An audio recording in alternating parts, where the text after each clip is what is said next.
Speaking of out of date, and a brilliant segue, Garth, played by Dana Carvey, has said that he'd be up for another Wayne's World 3.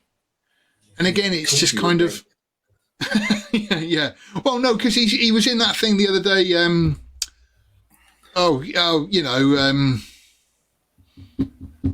Yeah, he's got bills to pay, isn't he? Yeah, exactly. I mean, Wayne's World was a one-off. They should never have done the sequel. Wayne's World was a one-off, but the sequel's actually okay. See the third one.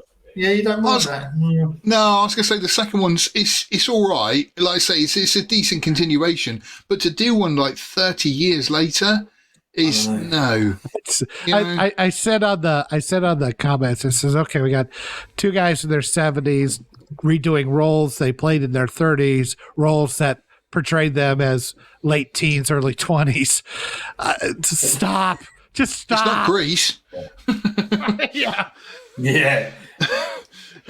Just the whole fact of them living at home under mum's basement and all this kind of stuff. Yeah, that made sense. That they were younger guys and whatnot. But like I say, as 60-year-olds, it's just no. Is it just something that did someone in the interview say, would you be up for Wayne's World 3, or is this something that's actually being made or discussed? Yeah, I think it's just a one-off. I don't think there's anything in the way I read the article that I got it from is quite horrible, really, because apparently it was Adam Sandler was getting an award for comedy, weirdly. And he was there because he was part of the Saturday Night alumni. They were all kind of in that same group going through Saturday Night Live.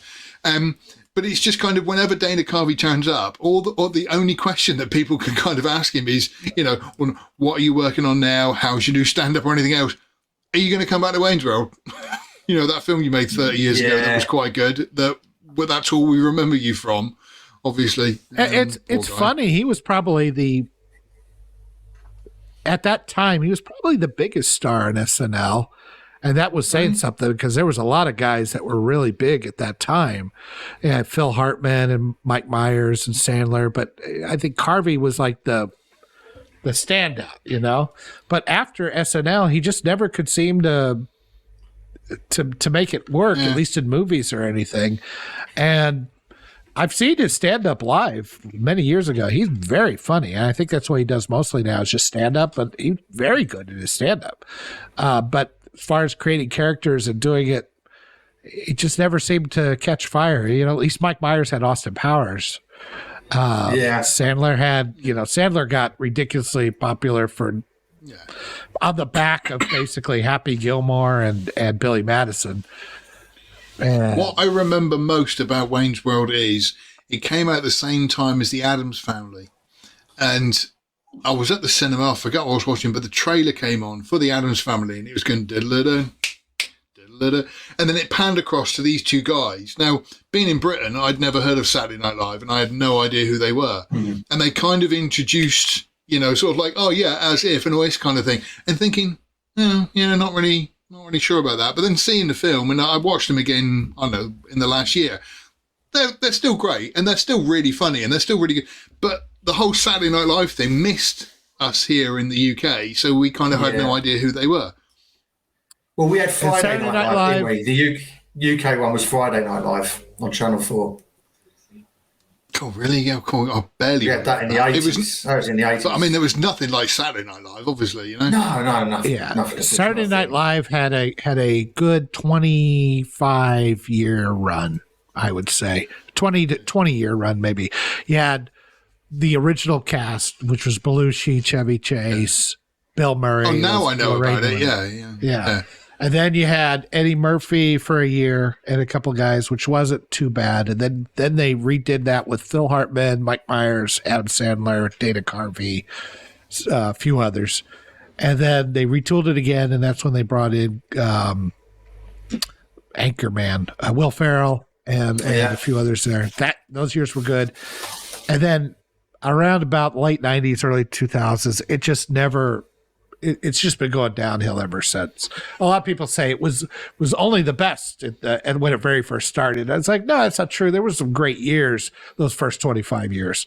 They had some great casts. They had some ups and downs, but there were some great casts all through those years. But I would say since 2000, it's never been anywhere close.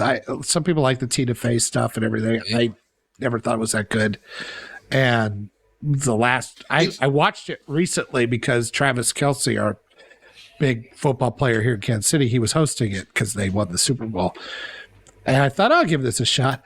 It was painfully unfunny.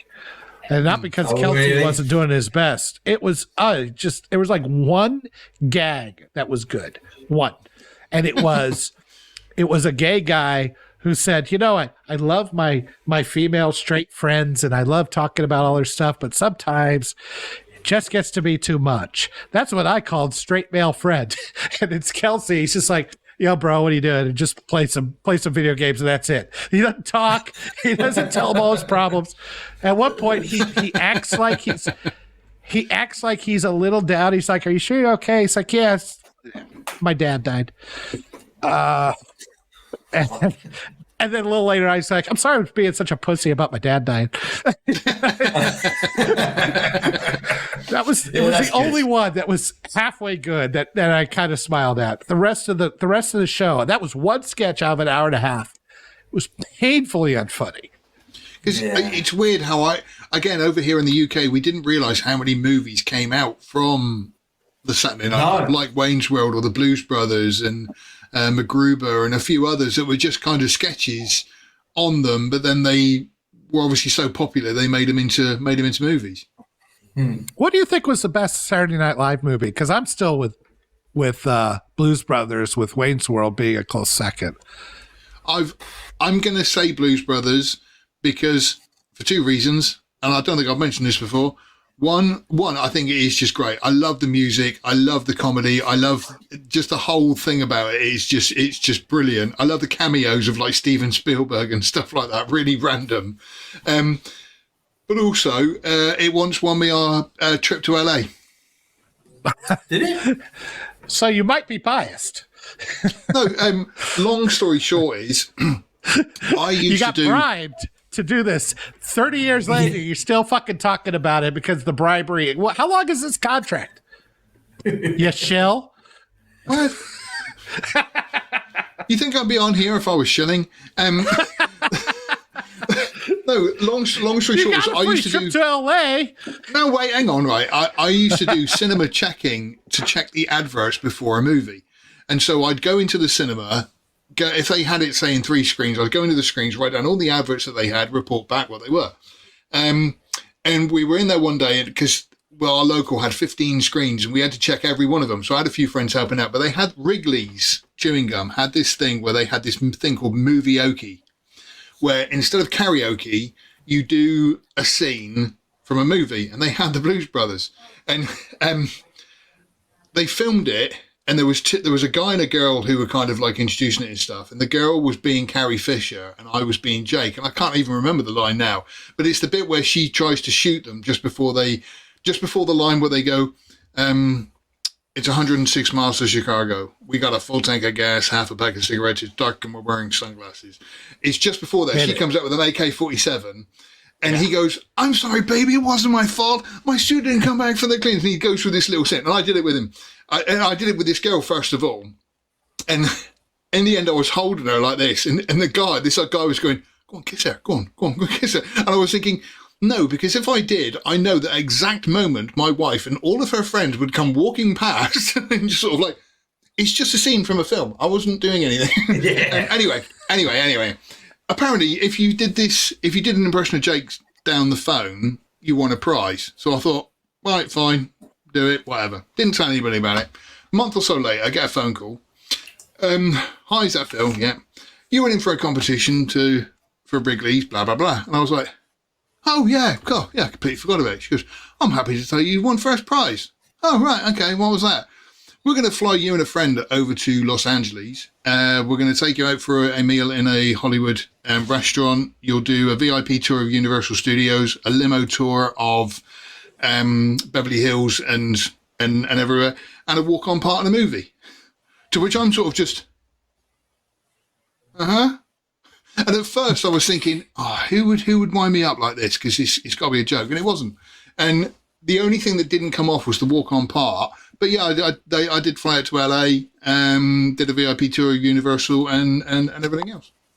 Okay, so just to sum up, you did a scene from Blues Brothers that won you a free trip to LA, and that's why you rate Blues Brothers over Wayne's World.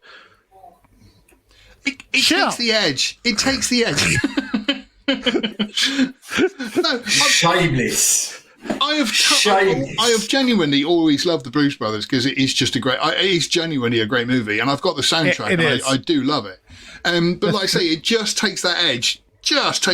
Because, like I say, because I want a trip to LA. Okay.